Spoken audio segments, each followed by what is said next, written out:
your book, Ecutocracy, which promotes diversity-based democracy, and you spoke against Igbo marginalization in Lagos State. Do you think Igbos are marginalized in Lagos? No, I never spoke against Igbo. I said Igbo marginalization in Nigeria as a whole.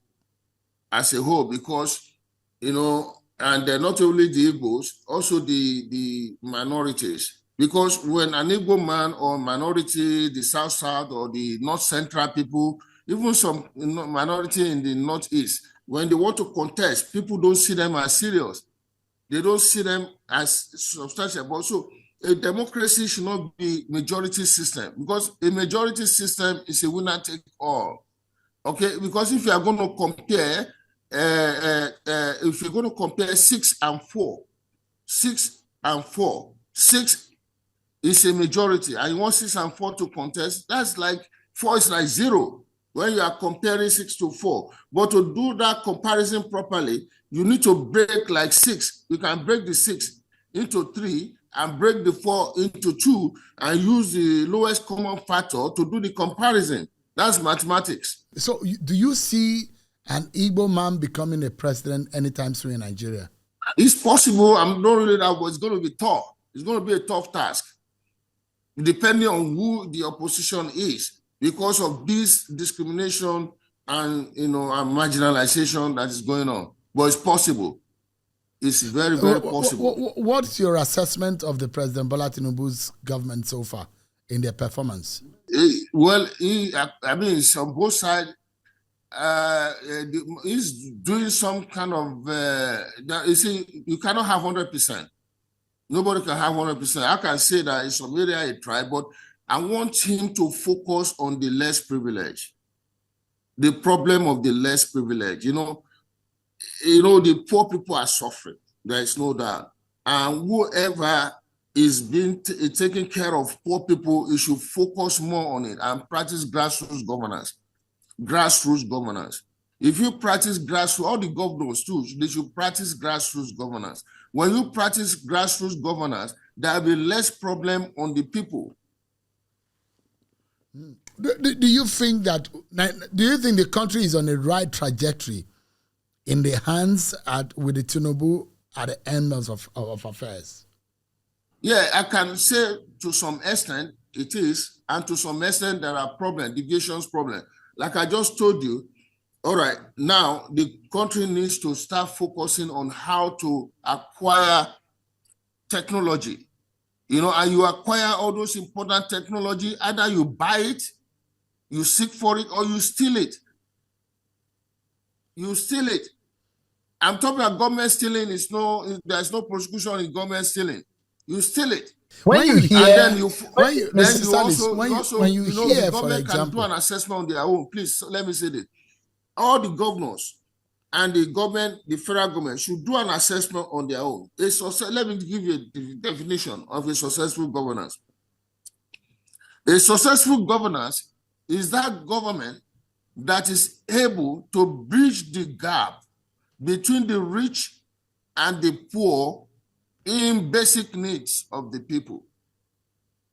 I repeat, a successful government is that is able to bridge the gap between the rich and the poor in basic needs of the people. That is why the government will tax the rich people to provide amenities for the poor people. So when you take the basic needs of the people, housing, food, security, you take about, housing, food, security, and health. If you take those one, are you do the assessment yourself? Are you able to bridge the gap? Because a rich man don't need the government for health, for food. They can afford to buy themselves food. They can afford to go to London or buy medication. I know people who have died just because of what? Inability to buy augmentin. Augmentin in Nigeria now, I understand it's about 3,000-5,000 naira. And how many people can afford it? How many? So let me ask you quickly. Assess themselves. Let me ask you quickly.